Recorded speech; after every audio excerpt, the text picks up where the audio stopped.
So next up, we're sowing Rudbeckia, and you can find it in your Spring Grow Along handbook.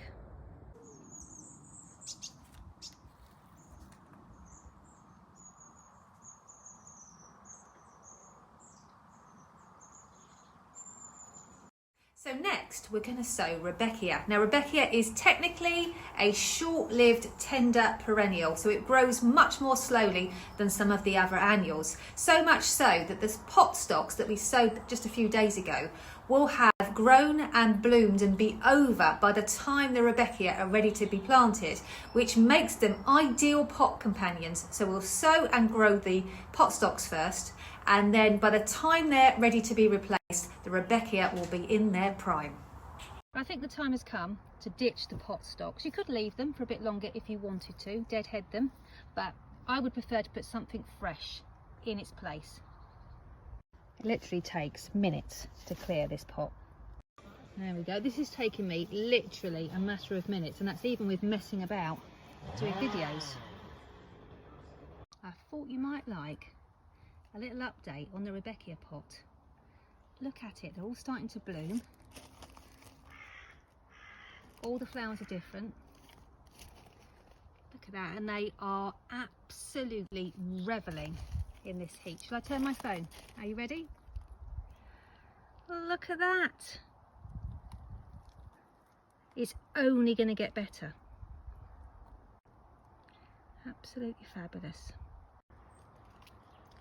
The rest of the Rudbeckia are in the front garden, but I wanted to see how it would look in a container, because so many of you are patio gardeners, just like I used to be. So I know that you need to know, and I think I have an answer for you. It's a winner. Now Rudbeckia are light sensitive, which means that daylight triggers them into flower formation, and they are long day plants, so they'll start blooming later on in the season. However, the trick with Rudbeckia is to make sure that you start growing them while the daylight hours are short, well under 12 hours. So that makes them a perfect candidate for sowing now. It gives them a nice long growing period, and the lower light levels will prevent them from forming flowers, which means they will concentrate on vegetative growth, and you'll end up with good strong plants. And then when the daylight extends past 15 hours, there'll be big robust plants ready to start blooming. So here's an example of some plants that I've held back in the plant nursery, and you can see they're in 1 litre containers, so they've got plenty of room, and they've developed, they're even going to start flowering. So these are going to go in my patio containers that have my pot stocks, and I've held them back because I was still enjoying that display. But can you see they've been able to develop unhindered, just as if they were planted in their final positions. It's a bit like having 2 small shoes. Your feet won't grow properly, and that's the same thing for your plants. So if you've ever struggled with your Rudbeckia, most likely because they've got a long period that they're juvenile, most likely what's happened is you sowed them too late. And then as we cruised into the crucial photo period window of 15 hours, when flower formation should be initiated, if the plant is still juvenile, it can't flower even if it wants to. So what's happened is the baby plant is sitting in the 15 hours, unable to flower, and then before you know it, we've cruised back out of the 15 hours, back into short days, and the plant, it still looks really healthy, but it hasn't done anything. So you're thinking, Zoe, that's really helpful, but I'm watching this video late. Don't worry about it. What you can do is pot up your Rudbeckia and overwinter them in the greenhouse. It's not ideal, so I wouldn't recommend that you sow them late in order to overwinter them in the greenhouse, because it's going to be a faff, because they're actually only a H2, and they're very sensitive to damp, and they do really like to be warm. So if we have a mild winter, then you'll be fine, and they'll flower for you the following year. But it's not something that you want to aim for.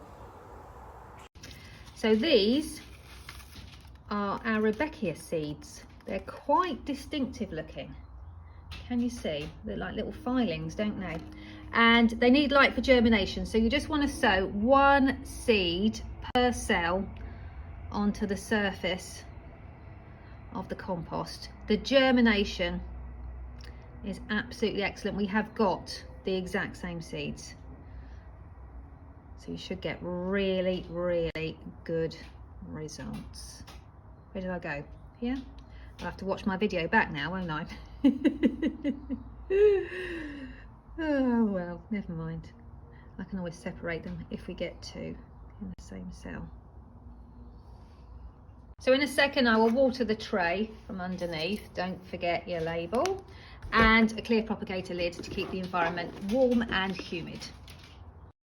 Now, even I'm going to take my Rudbeckia up to the house for germination. They like temperatures much warmer than everything else we've sown so far. Between 22 and 25 degrees is ideal. So what I'm going to do is I'm going to put them on a heat mat up at the house. It doesn't have a thermostat, so I'm just putting it on the setting that it comes with naturally, and the germination has been fantastic. I'm going to turn the camera around for you now and show you the results in just 10 days. So here you go, you can see that almost everybody's up and out of bed. I'll continue putting this tray back on the heat mat at night until everybody's awake, and then we can start cooling the plants down. So I don't give my Rudbeckia a nasty shock by bringing it straight from the balmy 22 to 25 degrees that it's been basking in the house down to a cold greenhouse. What I'm going to do is I'm just going to leave it in the greenhouse during the day. Now, if you've got a heat mat like me, you can put it on a heat mat at night. About 20 degrees is fine. You'll just bring in the temperature down slowly. If you don't have a heat mat in your greenhouse, then for the next week, make sure you bring it in at night, because otherwise it won't appreciate that huge temperature swing that we get in the greenhouses at the moment. Warm days and then freezing cold nights. And then we'll just keep an eye on the weather. If it's freezing cold at night, we'll continue to bring the trays in, but hopefully the temperatures should start to balance out now. There, look at that. You can see in under an hour the humidity that has built up underneath that propagator lid. So just in case you're wondering about propagator lids and whether you should leave them on or take them off, the general rule is once the seeds have germinated, you need to take them off, because the seedlings actually need oxygen. If you leave them on, you're creating a sealed unit, which is no good for your plant. So take them off. If you've just transitioned them from the house or off of a heat mat in the greenhouse environment, then put the propagator lids back on at night time, and that will act as a bit of double glazing. You can do the same thing if you get a really cold snap and you're worried about your seedlings. You can put the propagator lids back on at night time, especially as we get into April, especially as we do the more tender seedlings. But otherwise, once you see germination, take the lids off. Now I'm just settling them in to a little nest of compost, and hopefully they won't even notice they've moved on, other than the fact that they've got lots of new space to move into. There we go. Look at the size of the Rudbeckia.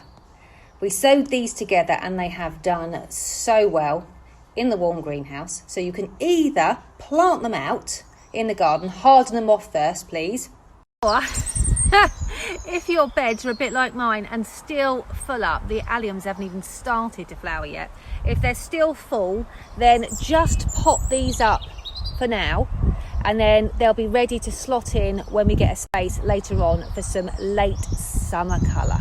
Now I've kept back 11 of the Rudbeckia because the giant pot that's got the pot stocks in it will need something to take it to the frosts, and I thought this would be amazing. Just Rudbeckia, nothing else, because they've all got a slightly different flower, haven't they?